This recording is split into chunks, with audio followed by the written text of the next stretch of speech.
I'm Dr. Fiona Lovely, and this is the Not Your Mother's Menopause podcast. I'm taking the taboos of menopause and peri-menopause and bringing light to the dark. No bullshit, no shame.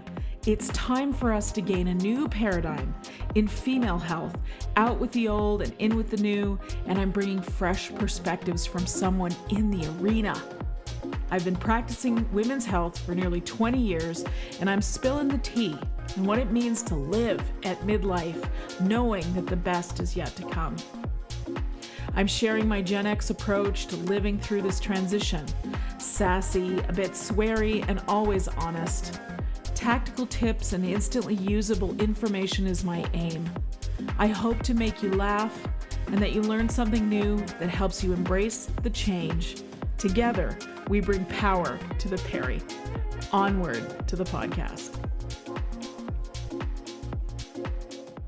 If your energy levels feel low and you're experiencing digestive issues like gas and bloating, even when eating healthy, nutritious foods, imagine how you might feel during the indulgence of the holiday season. Adding a high-quality enzyme supplement to your routine could make a big difference. I personally recommend Masszymes by Bioptimizers.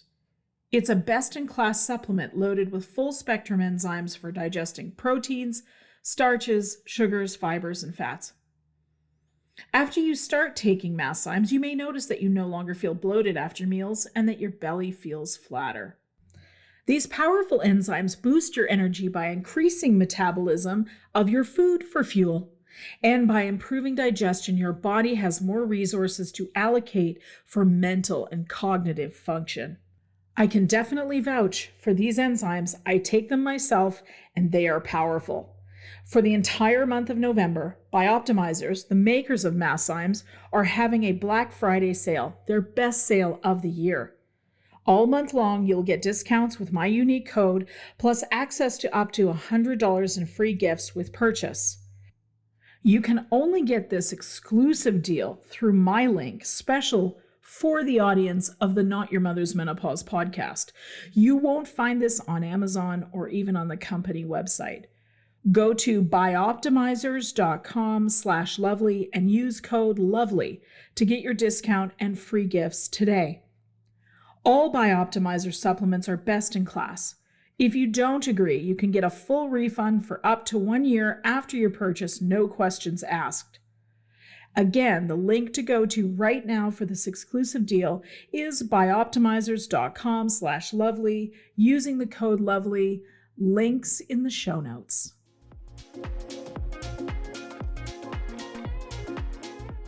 Let's talk about something incredibly important, your heart health. You probably already know the stark statistic. Heart disease is the #1 cause of death in the United States. Now, it's widely understood that men develop heart disease earlier in life than women. But what you might not know is that this difference starts to change as women age.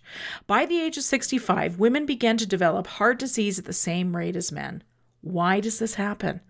Well, the sources tell us that declining estrogen levels play a significant role. Estrogen has a profound impact on our cardiovascular system. It actively improves our cholesterol levels, keeps inflammation down, increases crucial blood flow around the body, and even helps to reduce damaging free radicals. Think of estrogen as a vital protector for your heart. It's important for our heart health, too, to take minerals. Certain minerals, such as magnesium and boron, are highlighted as being essential nutrients that our hearts and bodies need to function at their peak performance. When your mineral levels drop, it can lead to a decline in both your estrogen levels and your overall heart health. This is why I'm so enthusiastic about my partnership with Beam Minerals. They have formulated a fantastic way to make getting your daily electrolytes and essential minerals absolutely effortless. Forget about cumbersome pills or messy powders. Beam Minerals offers a simple solution. Just a small shot each day provides your body with the natural, plant-based support it needs. Ready to take proactive steps for your heart health and overall well-being, head on over to beamminerals.com and don't forget to use my special code LOVELY to receive a fantastic 20% off your first order of Beam Minerals. That's LOVELY. Thanks, Beam.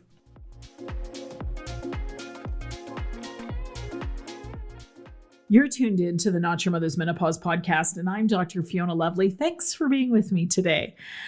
Spicy conversation today from our beautiful guest, Dr. Amie Hornaman, the thyroid fixer. Now, Amie's been on the show before a couple years back, and really, I feel like this conversation was a whole other level deeper when it comes to women's health and specifically women's thyroid health, which is grossly undiagnosed, misdiagnosed, and mistreated. So if you've ever wondered if you have a thyroid issue, tune into this episode. So Dr. Amie and I are friends, and so we started off the conversation saying there's going to be some shit disturbing happening, and I would say that is a very true statement of this conversation. So if you have sensitive ears around, you might want to actually listen to this with headphones, because you know me, guys, I don't hold back on this stuff. Okay, we talk about the clickbait, the fake information, the misinformation, how it gets perpetuated, where it's being perpetuated, etc., in the popular media these days. Let's put it that way. She and I talk about what it takes to actually look at a thyroid panel, what you should be looking at, how you get that testing. But really, the reason I asked Amie to come on the show is that today, if you're hearing this episode, her new book is available. It's called The Thyroid Fix. And, you know, it's been a long time coming. We have needed fresh data, a fresh perspective on thyroid for a really long time. And as cliche as the bylines might be, if you're sick and tired of being sick and tired, please pay attention to this conversation. Go to your retailer for your books and buy it and listen to what she has to say about how a woman can really optimize her thyroid function. I learned a ton in this episode. I've been talking to women about thyroid for 20 plus years, and I still am learning about this one. So, you know, prepare to take notes. Let me introduce my guest appropriately, please. Dr. Amie Hornaman, also known as the Thyroid Fixer, is the CEO and founder of the Advanced Thyroid and Hormone Clinic, an international telehealth practice serving patients across Canada and the US. She also hosts the top-rated podcast, The Thyroid Fixer, where she empowers listeners with the truth about thyroid health, hormones, and functional medicine. A sought-after speaker and author, Dr. Amie has been featured in the documentaries including Shield on Amazon Prime, Ageless, and Hormones, Health, and Harmony. She is the creator of the Fixer supplement line. We talk about that quite a bit in this episode. Science-backed formulas designed to target stubborn weight, fatigue, low libido, and hormone imbalances. Driven by her own experience with thyroid and hormone misdiagnoses, Dr. Amie blends empathy with functional medicine to deliver lasting results. Her mission: optimize health, restore life, and help every patient step fully into the badass human they were meant to be. Oh, I love that. Amie's got the biggest heart on the planet, and she doesn't hold back. So I hope you enjoyed this conversation as much as I enjoyed being a part of it. Thank you for listening.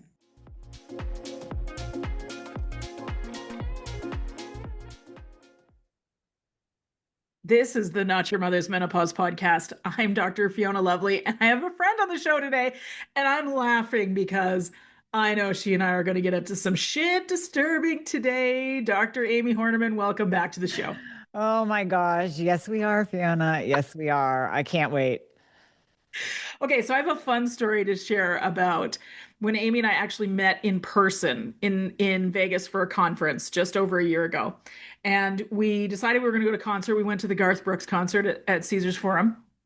And we're standing in line because, of course, The concert is the kind of setup where you have to stand outside, but then you have to put your phone in a bag so that you can't take pictures and all that stuff. Do you remember that? Yes, I And do. someone recognized you in line. Do you remember this? They were That's like, right. "Oh, that's Dr. Amie Hornaman. Oh, you're the thyroid fixer."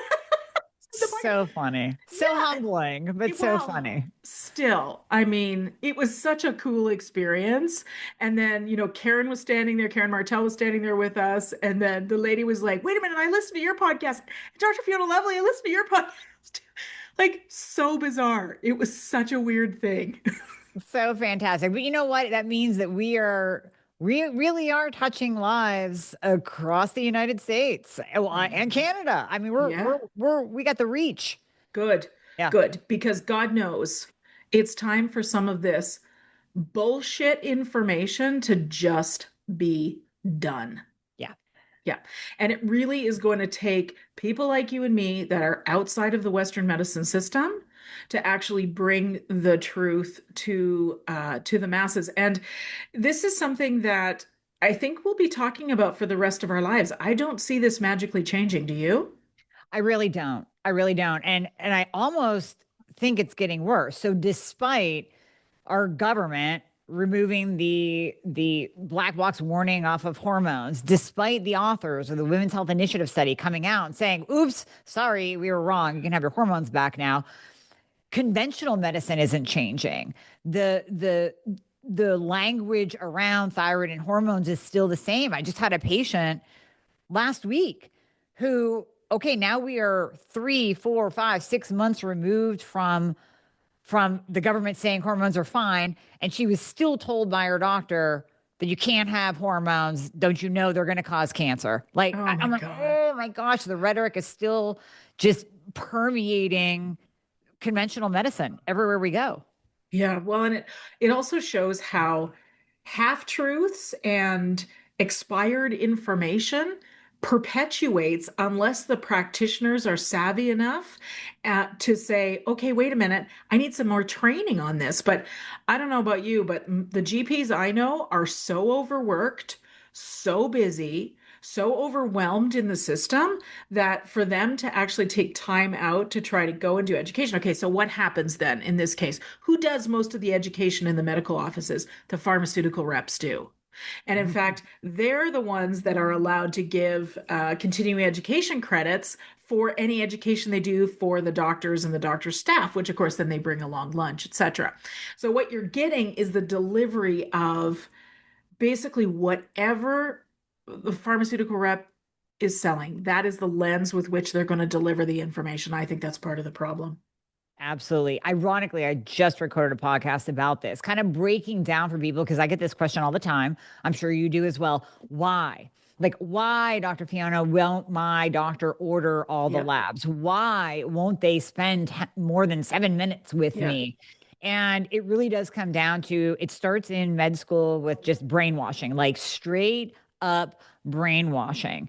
And then it's followed by, yes, insurance companies dictating, big pharma dictating, big pharma donating to the Mm-hmm. medical school. So it starts in medical school, even with big Mm-hmm. pharma having influence. And it just continues. It's the pressure, it's the fear of losing your license, it's the fear of getting a red mark on your chart from the insurance companies. Maybe they won't cover you anymore. It just keeps going, but the pressure comes from above. The system is self-perpetuating in that way. I remember, okay, when I was in chiropractic college, which was almost 25 years ago, there was a student in my class who had started out in med school in Chicago, and he left after the first term and joined us in chiropractic college. And I asked him, I said, why? Why'd you leave? And he Mhm. said, I was in first term and big pharma was everywhere. It was literally everything was sponsored by the pharmaceutical companies for the students, all kinds of free stuff given to them Mhm. by like the as you said, the brainwashing with it starts really early. And of course, the students, I mean, you know what it's like going through a professional program. It's overwhelming. Like it's meant to just sort of break you down, kind of like basic training does, Yeah. kind Yeah. of remove any ideas that you think you have about these things. But I've never forgotten that, Amie. It was just So remarkable to me that was actually on the go. And he said, that's not medicine to me. Now, we hear all these horror stories, but it's also important to sort of get the context of this. The training in medicine is very paternalistic. It Mhm. is so, of course, part of that is a misogyny that is naturally a part of that, but also patriarchal. And though those grips don't give up easily. Mm-mm. No, no, they don't. And even female doctors are Yep, looped into that thought 100%. process, the mind training, the whole thing. And it's like, did you ever see a female doctor who tells you, I'm sorry, you don't need hormones, Susie. They're going to cause cancer. We have stats on this. And then you look at that doctor, let's say she's 40, she looks 60, she's 100 pounds overweight, doesn't look like she walks a day in her life. And that's the person that is giving you advice on Mhm. longevity, health, and hormones. Like, you got to pause and wonder, if that Yep. person treating you can't take care of themselves properly, do you really want to take their advice? Yeah, yeah, it's a really, really good point too.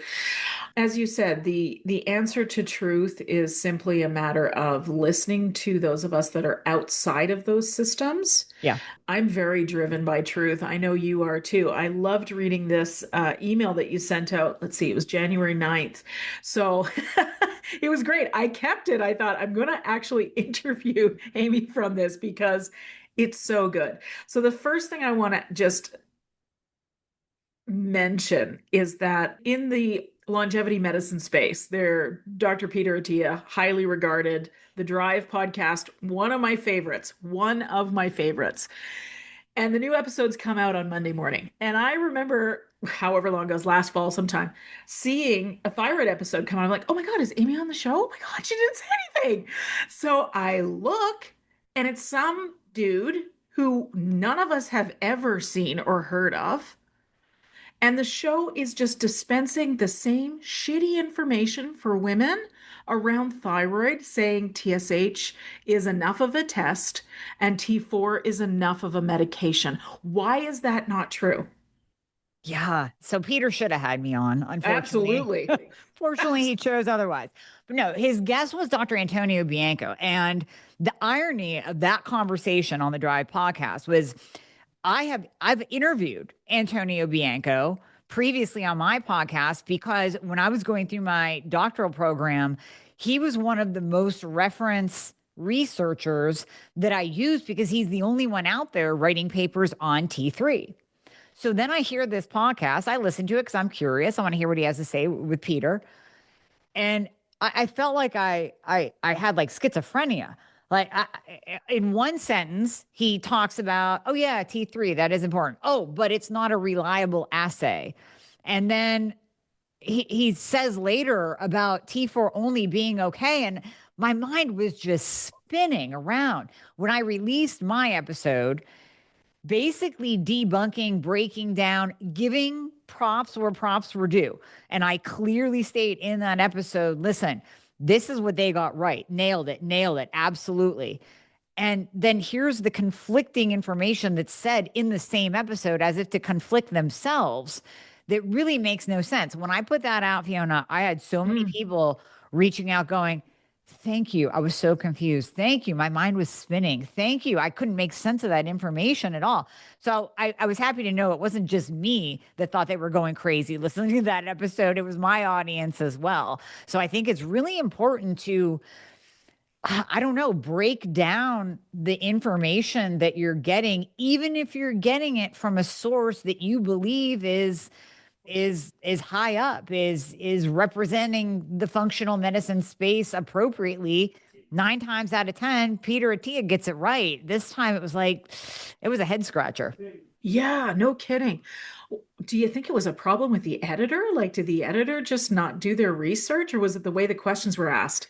I think in listening to Peter's question and answer, obviously he is not deep into the thyroid. And listen, thyroid is a nuanced art. The treatment, the understanding and the treatment of hypothyroidism is a nuanced art. This is not a one size fits all. like conventional and like even some integrative and functional medicine practitioners will have you believe. So I don't think that he's not a thyroid expert by any means. So he had his list of questions with backed by his conventional medicine training. He is an MD. So he went through that brainwashing system. So in his mind, what he learned about the thyroid was you test TSH.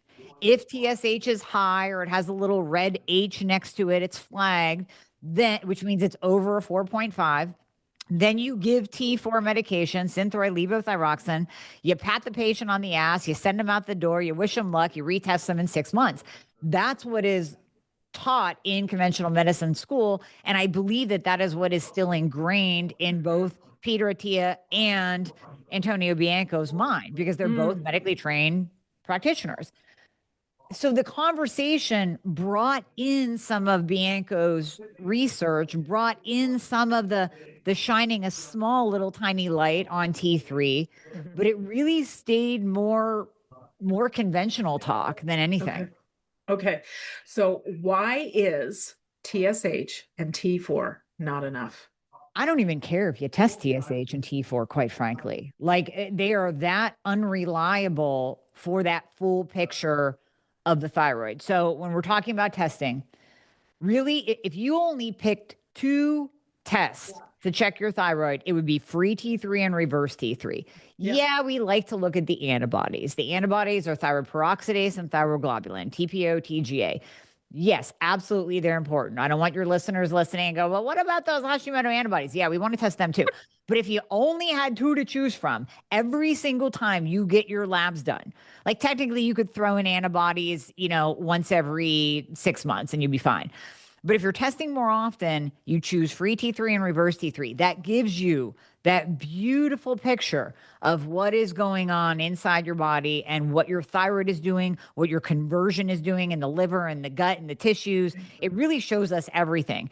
TSH and free T4 shows us nothing. Unless that TSH is flagged high, unless it is screaming from the rooftops, where we even would look at it and go, well, yeah, you got hypothyroidism right there, girlfriend, because your TSH is like a 14. Like, my God.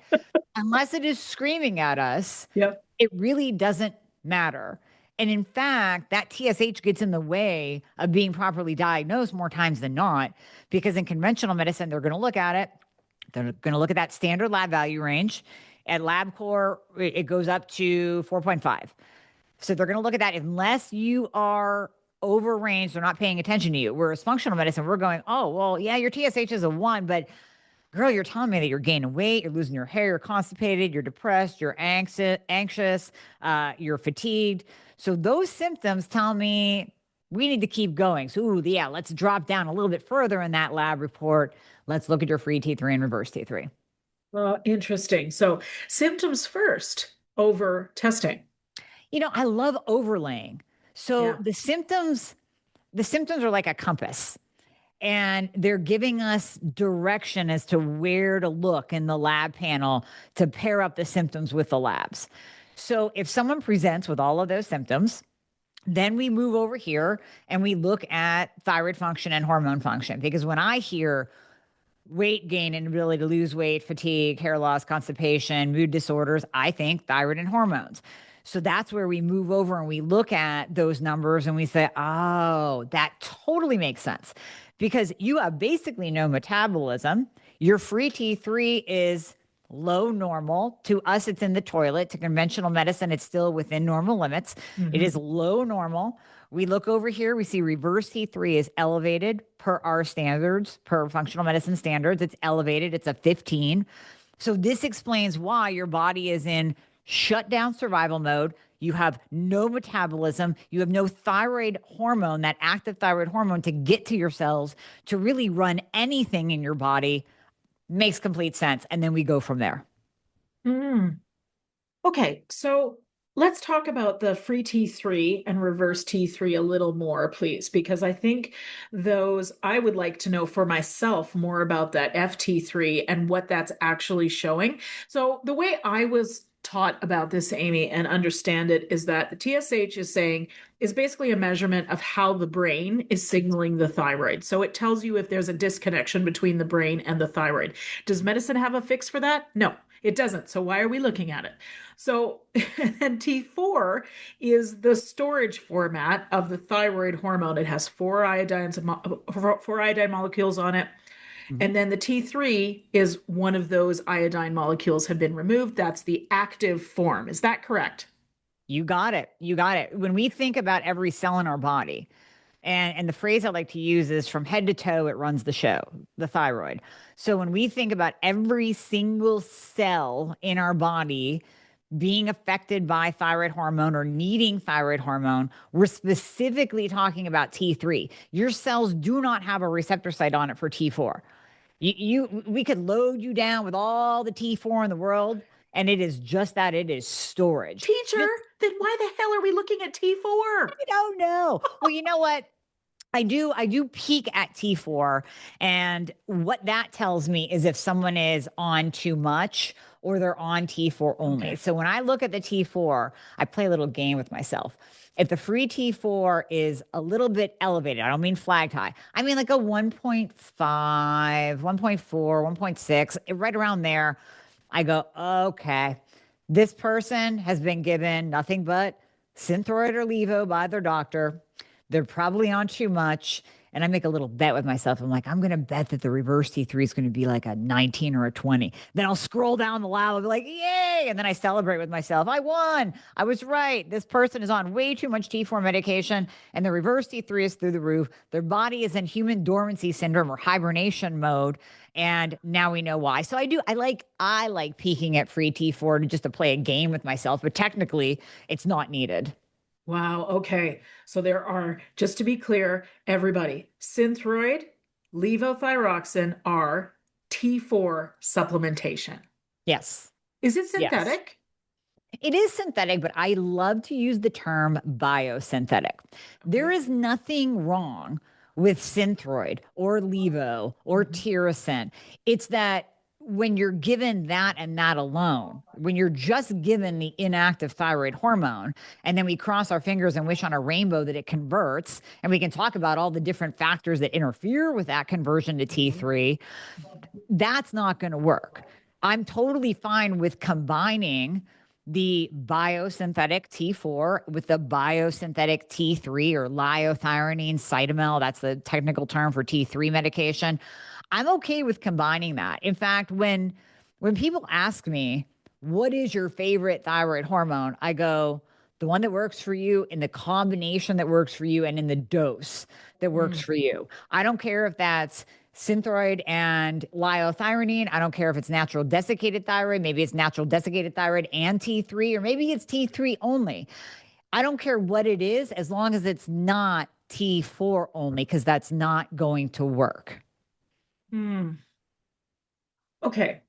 As I hear you talk about these things, I can see all my beautiful patients in my head that don't want to be a pester to their doctor, Mm. but need thyroid management and thyroid monitoring. What do you suggest? So, actually, in the book, I walk people through this because number one, there are some ways to approach your current doctor where maybe you have a fighting chance of getting him or her to actually listen to you if they're not completely brainwashed and paid off by insurance companies, right? So, what I tell people is when you go into your doctor, first of all, I want you to understand your labs. So the first rule of thumb is getting the labs. If your doctor says no to labs, it's time to get a new doctor. You put a pin in it right there and you move on. If your doctor orders your labs, then I want you to look at them and I want you to understand what they mean. And that's really what I talk about in the book is walking people through, okay, if this, then this, different scenarios so that they can see themselves and kind of overlay their own labs onto the book and go, okay, I'm understanding now. My free T3 is low and I'm on T4 only, and my reverse T3 is high. This means I need a lower dose of T4 in order to bring down the reverse to help me convert. I need to do some things on my own to help with conversion. And then I got to ask my doctor for a little bit of T3 because that T3 coming in is going to raise my low free T3 and it's going to decrease my reverse T3. Now we move on to the ask.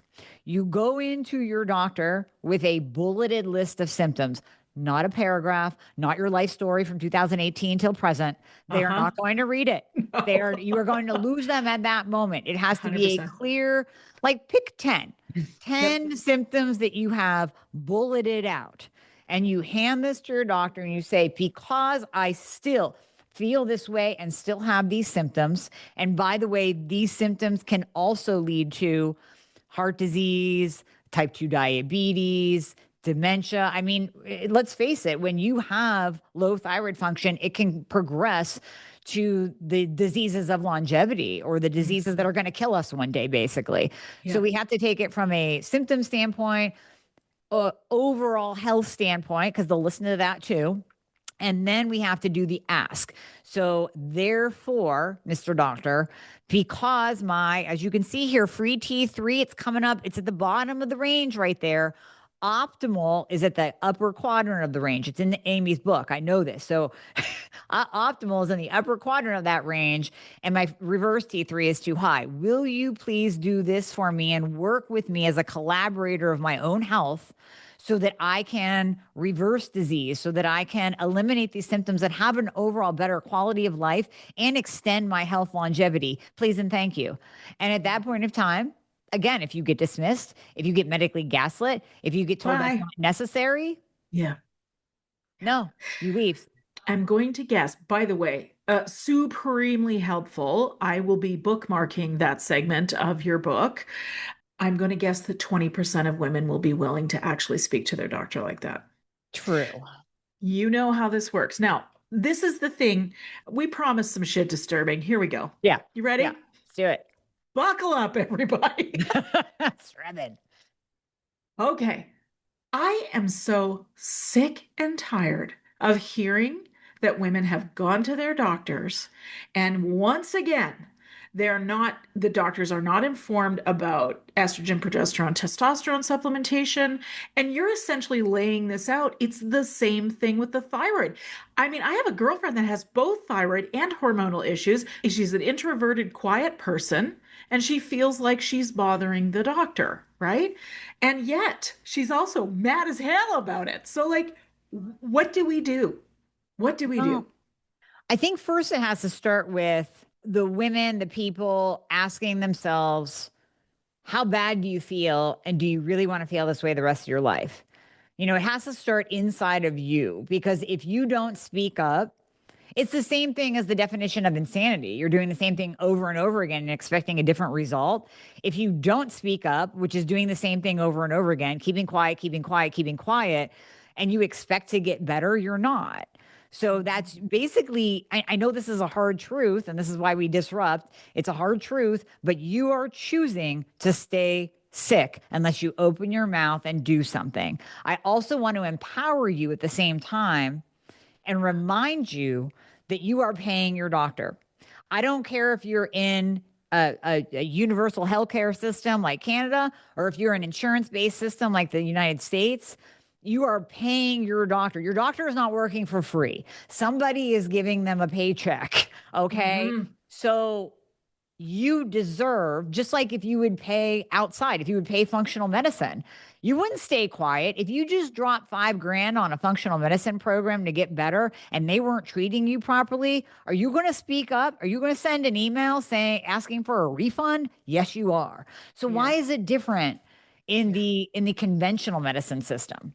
It's a great question. It's an absolutely great and awareness. So just have awareness of where this sits with you. If you're one of these a beautiful women that doesn't feel comfortable asking for help, we get it. Dr. Amie and I have heard these things from our patients for years. Now, she and I happen to be outspoken. That's why we're here having this conversation. Right. Just saying. Just mirror the words. And I want to come back to something you said just a few minutes ago. I absolutely agree with the don't go to the doctor's office with your life story. The more information you give your doctor, the less help you're going to get. I usually say go in with 3 things total. Like at most, write it down. Make sure you've got it in your phone. Show it to the doctor. Say, Mhm. this is what I'm looking at. Could it be? And then stop talking. Right. And do not bring up WebMD. Please don't. I Google Chat GPT said. Oh God, don't bring up ChatGPT either. Just be you. Just take your Exactly. bulleted list of symptoms or your 3 Yes. questions in, and that is it.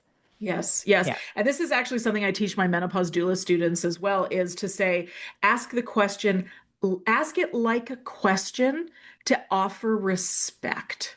Mhm. Because if you offer respect, then it will be something like, could Susie benefit from Cytomel from T3? Question mark. Could she benefit from progesterone for insomnia? Question mark. Then you're not demanding anything. You're literally just going in and saying, could I be a candidate for? Sort of thing. And I find that Mhm. approach is far better. We are dealing with the ego in a very developed manner. Well, the other really cool thing that's in the book, and this I added it right after I interviewed Dr. Ken Berry, which if you ever listen to him, I mean, he is just like us, Fiona. Like he is just so no bullshit, so straightforward. I absolutely love this man. So I was interviewing him for the podcast, and somehow we, you float around on topics and you land Sure. on that title, right? And you land on that topic. And he's like, I'm gonna tell you a little secret. He's like, listeners, they got to get ready, strap in. Okay.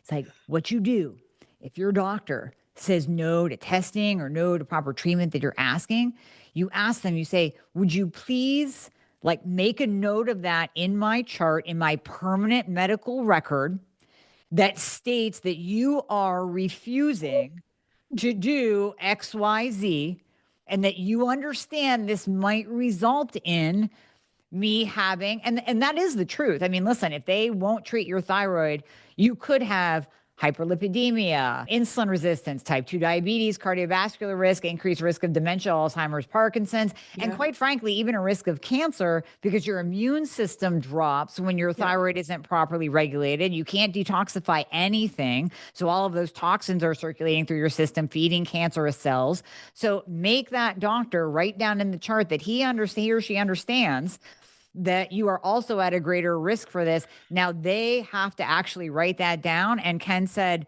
they are so freaking scared of medical malpractice lawsuits that they Wow. might actually listen to you at that point. He calls it And the nuclear option. You the whip out the nuclear option. I love that. Most doctors are using an AI scribe. The transcript will be available with the patient saying that very thing. Now, of Yeah. course, the doctor has to edit it and can take that out, but I love that. It's a power move, Yeah. right? But isn't Yeah. it meeting power with power where it's unbalanced?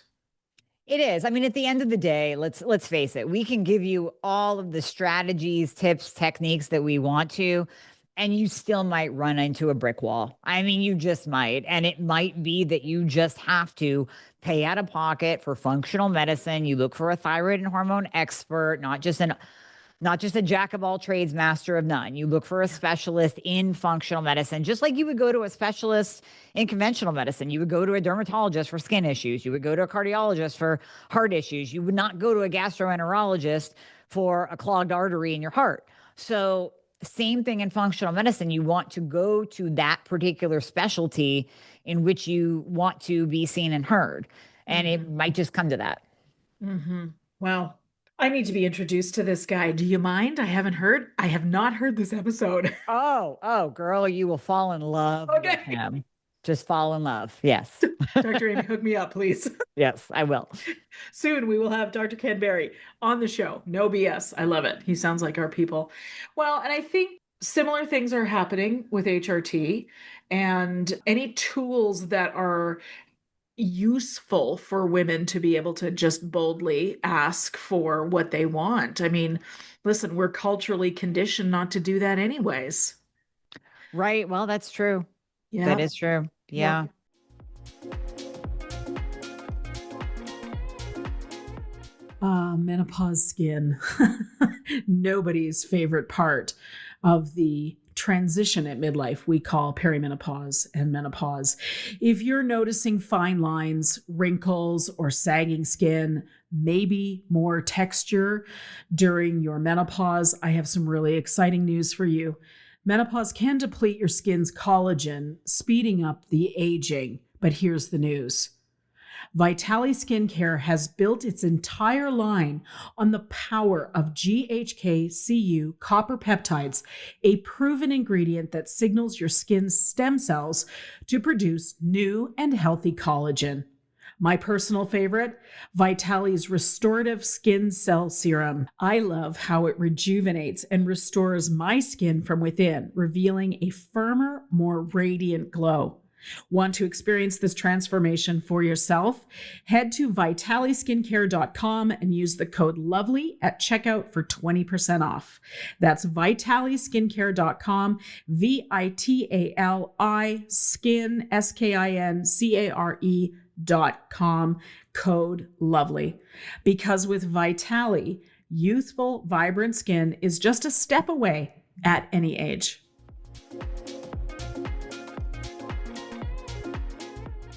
Okay, so no wishing on a rainbow for your thyroid. I love this. Okay, did you really come across somebody suggesting aloe vera juice for your thyroid? For fuck's sakes. Oh, girl. And it kind of comes back to what you alluded to in the beginning. We're in a very confusing time. There's a lot of information out there. So now we're shifting from, okay, doctor, conventional medicine misinformation to influencer, health influencer, Instagram, social media, TikTok information. Wow, there's a lot of garbage out there. A lot of bullshit. So the other day, and it seems like there's a lot more about thyroid all of a sudden. Like, are people jumping on this thyroid bandwagon because they're now realizing it's important, right? So the other day I saw a post that drinking aloe vera juice for 9 months and women went off their thyroid medication because it normalized their TSH. Okay, now let's break this down. It normalized a marker that we really don't even look at or have to test for. But that is the marker in conventional medicine. So that's what everything goes by is, how is that TSH level? So apparently drinking aloe vera juice did something, probably healed their gut a little bit, and it normalized their TSH. I don't know where their TSH started at in the beginning, but okay, whatever. We're getting prettier numbers. What it didn't say is, did those poor women that went off their thyroid medication gain all the weight back? It didn't say anything about weight. It didn't say anything about symptoms. It didn't say anything about free T3. It didn't say anything about reverse T3. It just said they went off their thyroid medication because they drank aloe vera juice. I call bullshit. I just call bullshit on the whole thing. The whole thing. I'd say. Yeah. And this reminds me of something you said about the interview on the Drive podcast, was you said that you used the research when you were doing your doctorate with T3, but then he sort of negated his own research is that right? That's what I mean. Like, it was just so mind-blowing and so confusing to me. I was like, is this the same dude that I used to reference in school? Is this the same guy that I had on my podcast like a couple years ago? So Wow. it really was, it was really mind blowing. And he actually came out on that podcast and said that the test for free T3 is not accurate, that the only tests that are accurate are TSH and free T4. It's like, what? No, I've looked at thousands of free T3 levels. Yeah. And they're pretty darn accurate. I mean, they match up with, it's that what we talked about, that overlay of symptoms. Like when Susie has a free T3 of a 2.3, she's gaining weight, constipated, losing her hair. Yep, that matches up. And when Susie has a free T3 of a 3.9, she's feeling like a fucking rock star. So it matches up. It really does. Who knows? Who knows? When you hear things like that, it makes you go, what the hell happened there? Anyways, tell me about T2. Oh, yeah. That's the sexy forgotten thyroid hormone, T2. Yes. So our thyroid gland makes T1, T2, T3, and T4. We've covered T4, inactive, talked about T3, very active. That's what your whole entire body needs. Every cell needs it. T2 is a very interesting thyroid hormone. And it has actually about 35 years of research now. I've personally been looking at it for about 18 years, diving into the literature. And what's fascinating about it and why you don't hear that much about it is that it is not a pharmaceutical. It is not a drug. Now, if Big Pharma gets a hold of it, crossing fingers, hoping that they don't, because now we'll have more Big Pharma and government control as to who can actually get their hands on it to get help. But right now it is in supplemental form, which is why we don't see large research studies on it. We're not seeing randomized clinical trials, because to what end? Unless that can be taken over and patented by Big Pharma and turned into a pharmaceutical drug, there's no sense in doing RTCs on it. So anecdotally, I was like, all right, well, there's enough literature on T2 to pique my interest. Then I started using it with my patients. Gosh, I don't know, 15 or so years ago. And like I said, it was in supplemental form. Now, the research was showing an improvement in, like, an increase in your basal metabolic rate, your baseline metabolism, the amount of fat that you're burning sitting at rest, increases in that. It's browning white adipose tissue. That's why we're jumping in the cold plunges, is to brown our white fat and become more thermogenic. We're burning more stored body fat. It decreases inflammation. It reduces oxidative stress. It actually turns on a gene that prevents fat from accumulating on our bodies, which is mind blowing. Like, that's crazy. Oh my gosh. So I started using it years ago in practice with my ladies. But here's the thing, Fiona, it was only in this angry bro science formula, like for bodybuilders and powerlifters. So I would have to tell these women, you want to go to like chaos.com and buy something with a gorilla on the front with claw marks on it. And they're like, I'm going to take that as like a sign. I'm like, just trust me. Trust me. So my patients were taking it. Obviously, I experimented as an Sure. N equal one. And the results I was seeing were phenomenal. Now, this was before I had the clinic where we could prescribe to all 50 states. So I was working with women that had to convince their doctors, yeah, to treat me properly. And many of them, they couldn't break through that wall. So they were on T4 only. These women that were on T4 only were still losing weight.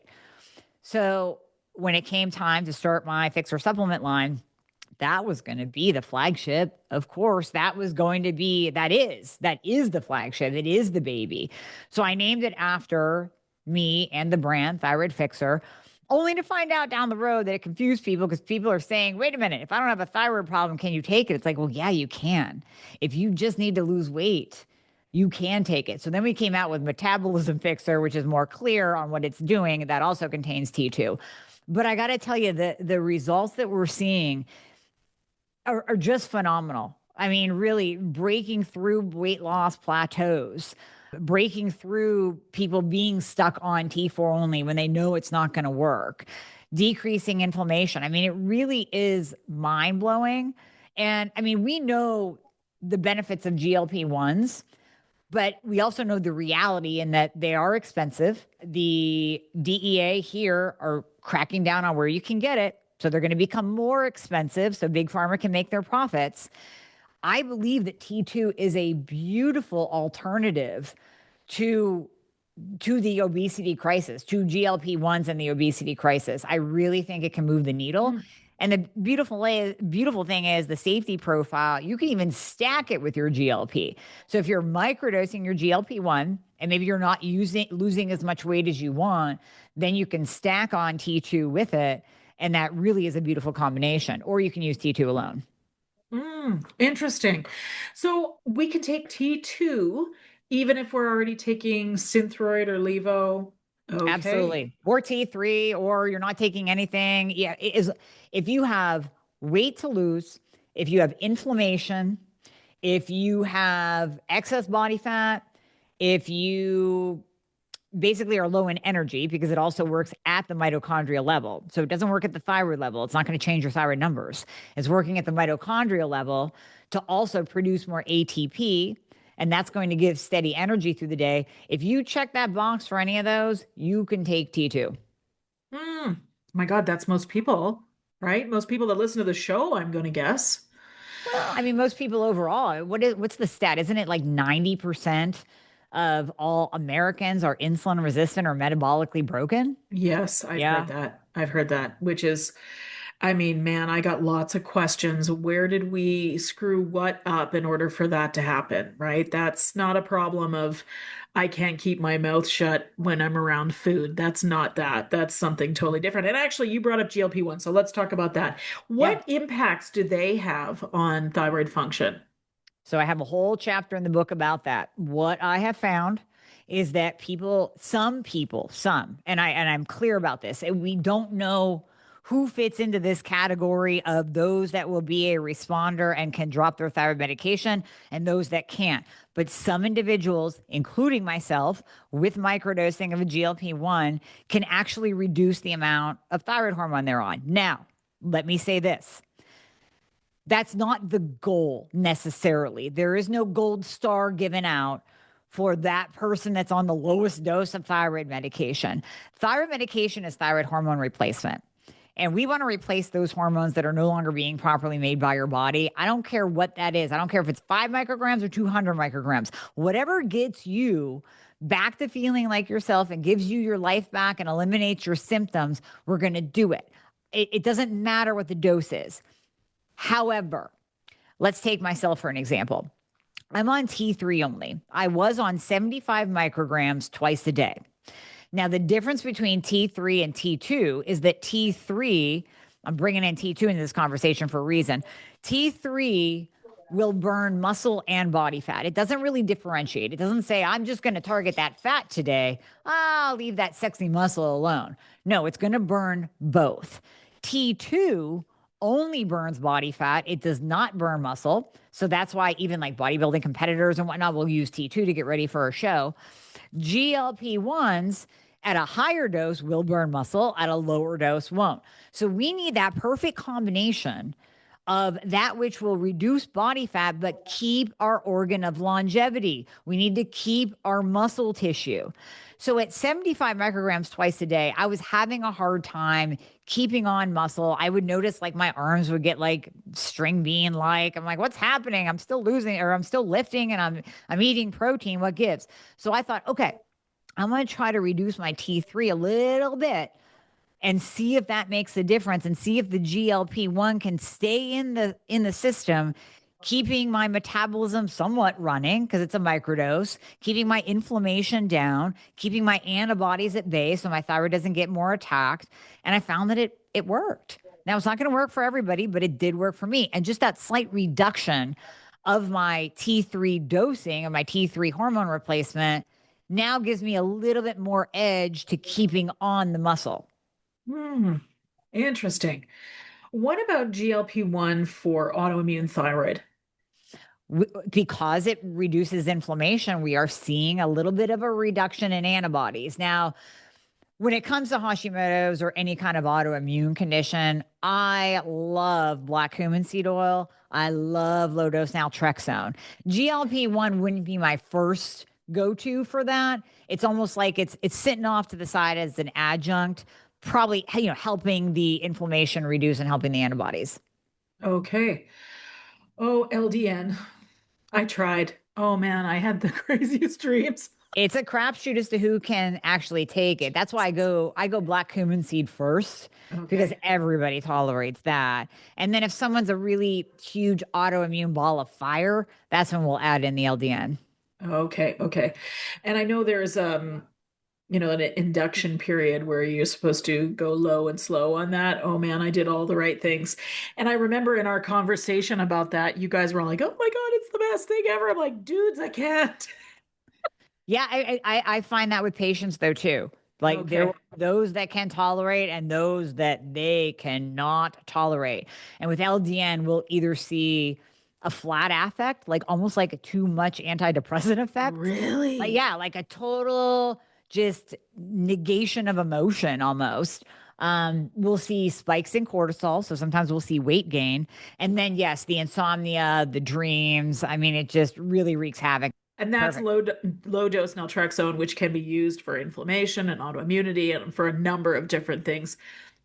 I was like, anybody that's interested in it can just do a quick search and get some information on that a little bit outside of what we were talking about here. But as you said, it can be used for Hashimoto's thyroiditis, which is the autoimmune thyroid condition and the reason why you would have the elevated TPO. Now, thyroglobulin. I had an endocrinologist tell me that the reason why we test thyroglobulin is that it is a test for volume. Have you heard this? Is that correct? Do you know that?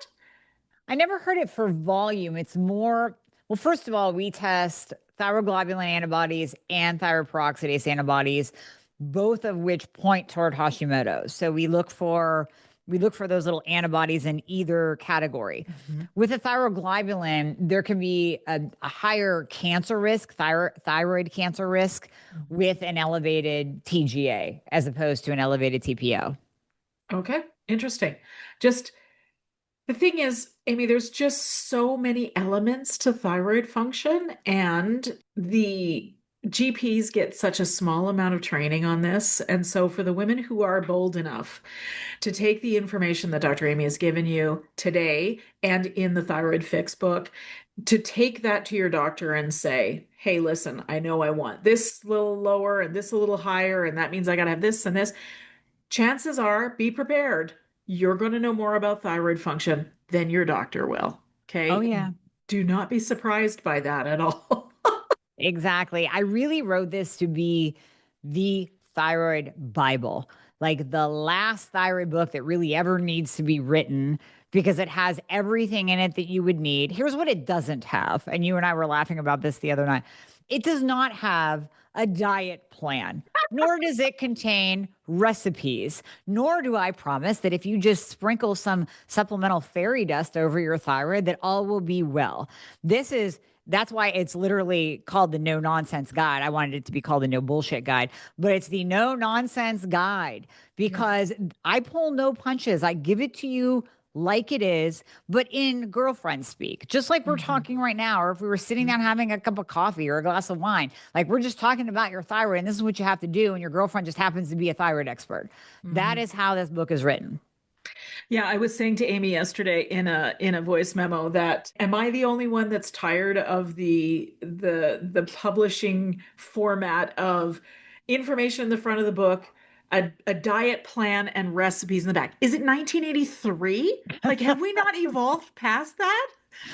Exactly. You have your Alexa, ask her for a recipe for goodness sake. Like you don't need Exactly. it in a book. You just don't. Oh, no. And who the hell is reading those anyways? I just got another book, a very well-regarded practitioner, same kind of thing. It's the same thing in the back of the book. And I'm like, seriously, can we move past this? Because Linda Evans and Joan Collins are not on TV anymore with the big old shoulder pads. Exactly. Exactly. God's sakes. Anyway, so I was thrilled to hear that your book does not have that format in it for sure. So tell us about the experience of compiling the information for the Thyroid Fix book. Well, it's like we've been talking for years. You and I have had our podcast, we've been educating, we've been talking to women. We have YouTube channels, we have blogs. We have all of this information that you say over and over again. It's the matter of compiling all that and putting it down on paper in a nice structured format. So it was really interesting writing it because I had to step back and think about the person reading this who has never heard me speak before, who has not heard the explanation of the thyroid antibodies being the soldiers that go out and attack your thyroid, that hasn't heard the importance of T4 converting to T3 and T3 being the active hormone. So I had to take everything that I've been teaching and reel it back to basically just what I said, that girlfriend coffee talk speech. Like it's me explaining to you who has never heard anything about the thyroid, starting with, oh, God, yeah, tell me about your symptoms. Yep. Okay. That sounds like it's pointing us in this direction. Now let's go deeper. And it's about taking that woman's hand and walking her through the process. So it's not just about vomiting information, it's about structuring it in a way and getting into the mind of that person who maybe they're not even diagnosed yet. They Mhm. might not even know that they have a thyroid problem, but they keep hearing people talk about the thyroid. They know that they have all of these symptoms. And it really is about talking to that person or that woman, as well as the woman who's like, oh, yeah, I know I have a thyroid problem and this ain't getting better at all. I almost want to go off my medication because what the hell? It's not doing anything, anyways. I haven't lost a damn pound. It's for her as well. Hmm. Well, and those are the women that say, "Oh no, I thought it maybe I had a thyroid problem because I feel terrible, but my doctor says it's fine." Said it was And normal. Yep. and says it's normal. There's no prescription with it. I have not written a book. I imagine with the forces that be around me that that's not going to last all that much longer. It's okay. Right. You will be writing a book. Yes, I will. Yes, it seems like it. I expect that the experience of compiling that information and reviewing in your head all of the things, because like you, I've been doing this for so long Mhm. that to me, it's like walking and talking to talk about women's hormones and menopause, right? Brain health at menopause. It's walking and talking for me. And I've lost the sense of what people know and what they don't. Obviously, if I'm talking deep science stuff, I'm going to assume that lots of people don't know that. But was there a catharsis for you in compiling this information into a book? Did you find some new elements of healing for yourself while you were doing it? No, not necessarily more elements of healing for myself, but when you write a book, FYI, you have to find sources for things that are so ingrained in you Mm, that you go, I don't know. I've been saying this for 10 years and I heard it at a lecture or from a brilliant mentor, and there's no study to cite for it. So you really have to kind of go down the rabbit hole of research yeah. and either find something and you go, oh yeah, that's where I saw it. Okay, that's the study I saw 10 years ago. Yep, yep, yep.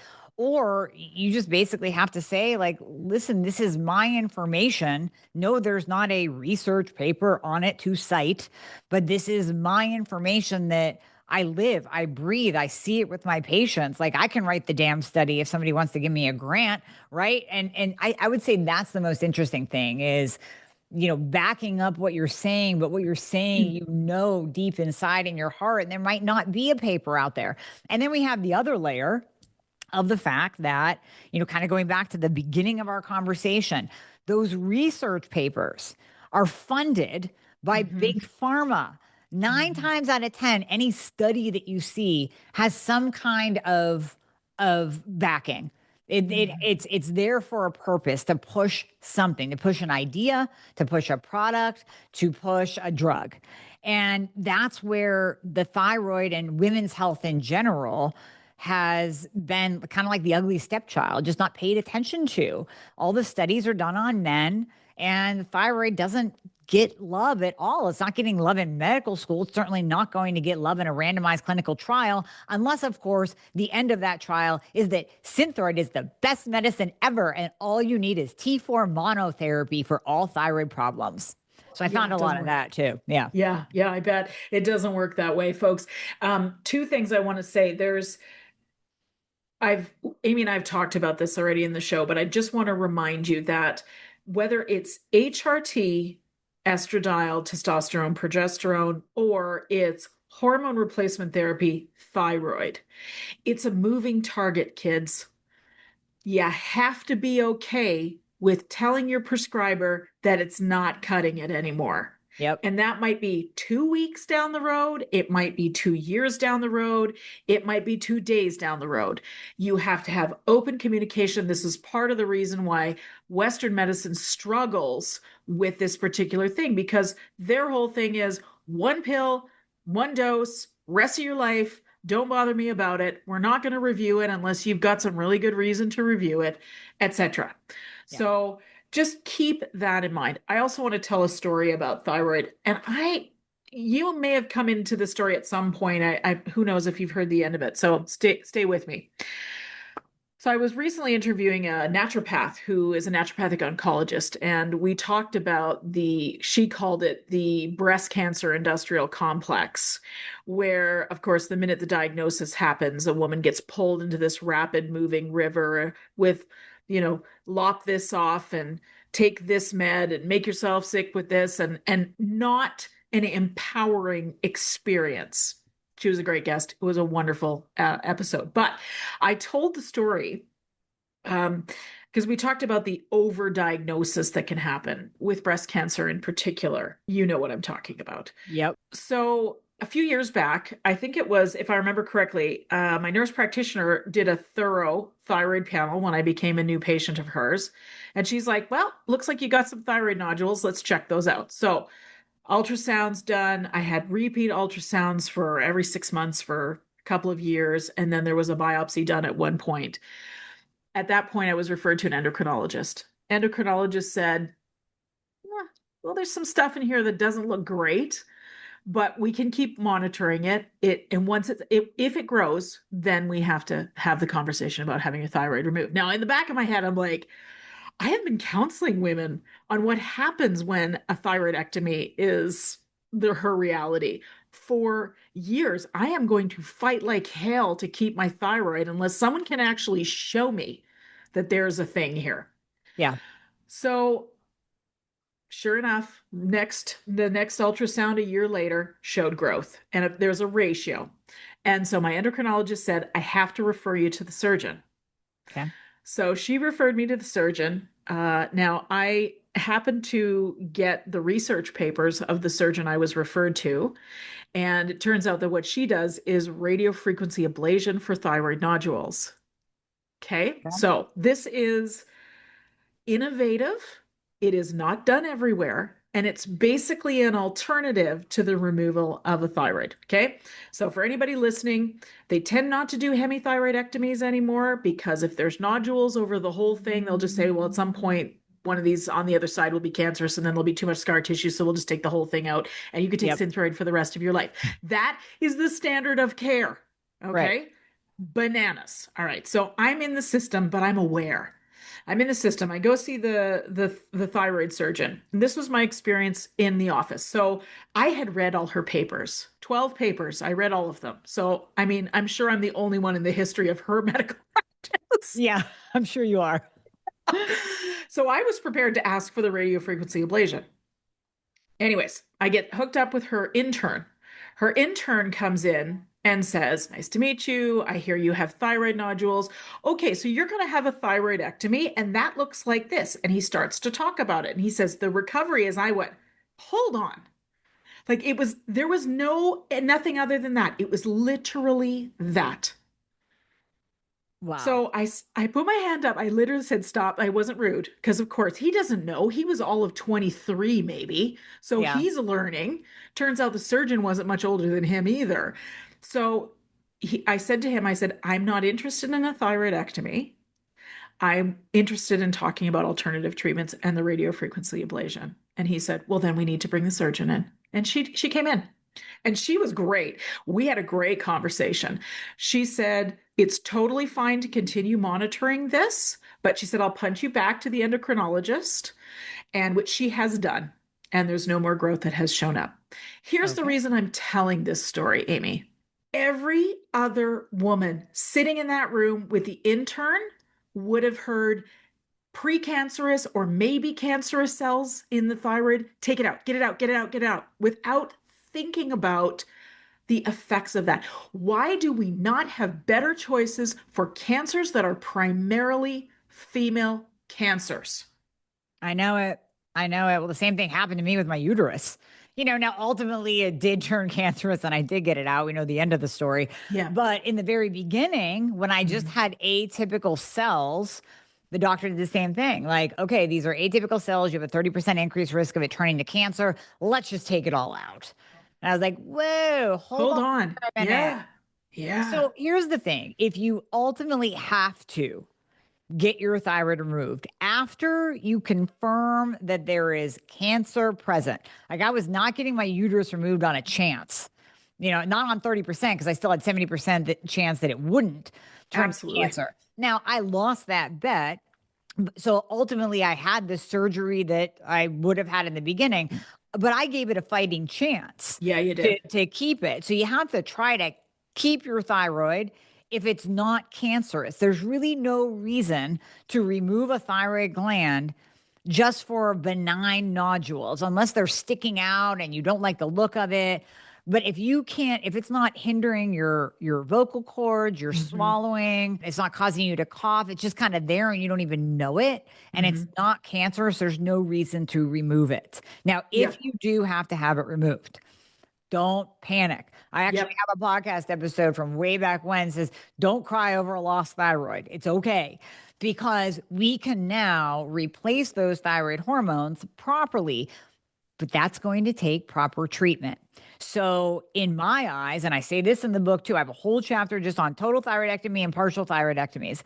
So, if you fall into that category, you're going to want to read it. But in my mind, in my eyes, a doctor that gives a thyroidectomy patient T4 only is committing medical malpractice. And that is a Oof. bold, bold claim. And I know the Yes. buttholes of doctors listening just puckered up right now because they hate that term, but it's reality. So here's the reason why. Yeah. Your thyroid gland produces T4 and T3. Okay, follow me. The thyroid gland is one of the locations to convert T4 to T3. We remove that gland and give T4 only. What do we know about T4 already? Inactive. What do we know about T3? It's active. So we remove the gland that produces T3, the needed hormone. We remove the gland that helps me convert T4 to T3. And then you're giving me T4 only. That is medical malpractice. Yeah. Yeah. And do you think the doctors that are ordering that actually know that that conversion happens there? Probably not. I mean, it No. happens in liver, gut, peripheral tissues, and thyroid. Yeah. So it happens in other places. So that's what they're doing is they're just saying, you'll convert just fine. Meanwhile, listen, everybody's got fatty liver disease because we're all eating too many carbohydrates. We got insulin resistance. We got estrogen dominance because nobody's giving us progesterone. Those Mhm. factors alone will hinder conversion of T4 to T3. God forbid you're stressed. If you're iodine deficient, magnesium deficient, selenium deficient, if you got low vitamin D, or if you have a genetic SNP that says you're not going to convert T4 to T3, you have a lot going against you. I equate T4 to T3 conversion like running 10 Tough Mudders in a row. It's really freaking hard for your body to do. And especially in this day and age, because we're under Yes. more toxic load, we're Yes. under more stress load. Yeah. And Yeah. those two factors alone, if you remove the estrogen dominance, if you remove the processed food, you remove the insulin resistance, you remove the nutrient deficiencies, just being under toxic load and stress load is enough to hinder conversion. Yeah, well, and that's all really useful information. Amazing. So don't panic if you've already had the thyroidectomy and you didn't know, it's totally fine. We can still do the work, but you've got to just make sure you're getting a monitoring properly. By the way, I asked the surgeon, I said, what are the chances of this thyroid nodule actually is cancerous? And she said, about 11%. Exactly. And I was like, you want to take out my entire function of my For metabolism? 11%. For Yeah. 11%? Yeah. Thanks. I'll play the odds on that. And if it grows, then I'll revisit that, right? It's Right. it's fine. But what I again was so struck with was how grateful I am, and I'm sure you had the same experience with your uterus. How grateful you are to be, I was, to be educated about this, to feel comfortable enough to advocate for myself. And I hope I taught that young intern something that day that it's not just because you can whip it out doesn't mean you always should. It's like a Seinfeld episode. He whipped it out. I love it. Okay, let me ask you the last question I ask all the guests that come on the show, Dr. Amie. Knowing what you know now, what would you tell your younger self? Oh, geez. Okay. First of all, it's funny. I just found pictures of my younger self, and I had this very thought. I believe this is universal for all women. We used to, and hopefully we don't anymore, but we used to when we were younger, beat ourselves up constantly. Oh, I don't like how I look in that. I don't like my stomach. I don't like my eyes. Oh, I don't like my thighs. I don't like my butt. I look back at pictures and I remember what I was thinking. I don't like my abs. I'm too fat. I'm too short. I don't like this. I don't like that. I look back and I go, girl, you're beautiful. Like, why were you beating yourself up like that? Like, you are beautiful. And that's what I would tell my younger self. Because honestly, we beat ourselves up way too much as women and we don't Mhm. appreciate. And listen, I'm 51 now. When I'm 70, I'm probably going to be looking back on, girl, you're beautiful. Why are you all focused on the wrinkles now under your eyes? And then your neck that's fallen down. Like you still look freaking good. Right.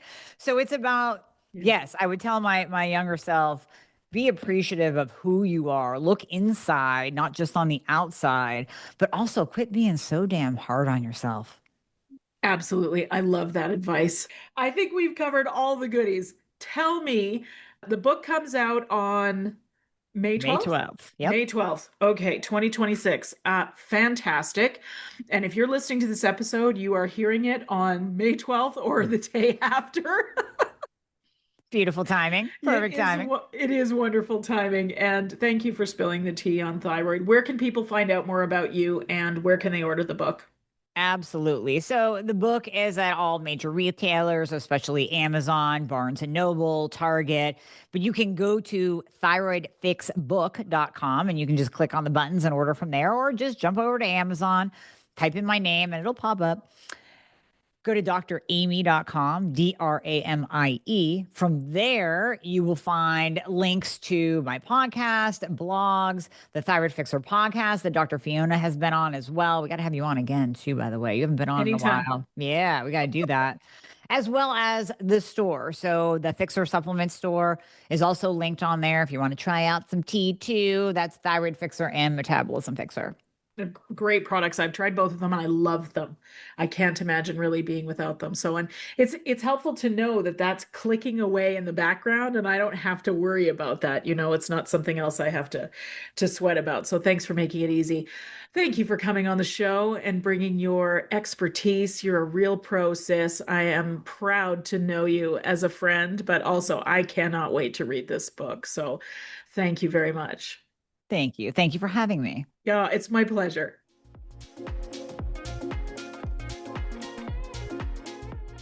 The information and other content provided in this show, or in any linked materials, is not intended and should not be construed as medical advice, nor is the information a substitute for professional medical expertise or treatment.